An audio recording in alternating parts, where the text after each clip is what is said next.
They say the second biggest regret people have is that when they're dying, is that I wish I had worked less. It's ajib.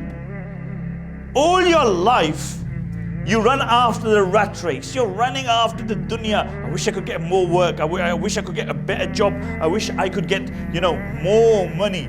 Nobody has ever had a regret when they are dying. When they are dying, that we wish that we had worked more.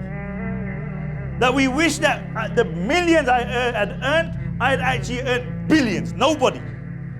All the nurses, all the doctors who look after patients when they are dying, when they are terminally ill, they all say that one of the second biggest regret is what? That we wish that we had worked less. Why? Because see, when you're running after the dunya and everybody around you is doing the same, so you fall in the rat race.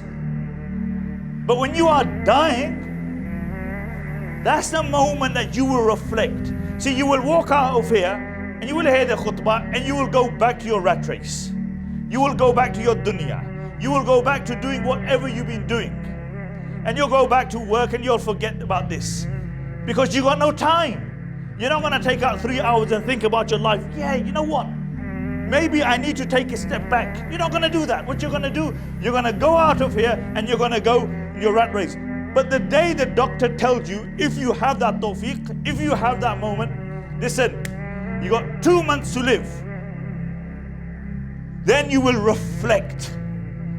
Then you will reflect. Everybody reflect. And they look over their shoulder and they think, my life. Morning to evening, I had no balance. فَأَجْمِلُ فِي الطَّلَبِ. I had no balance. No time for my wife, no time for my children. See, the biggest regret is what? I wish I had shown more love and affection and time with my children. The second biggest is, I wish I had worked less. Because you're running after the dunya, day and night, you have no time for your children. You have no time for that thing which is important. But the day you know you are dying, then that dawns upon you.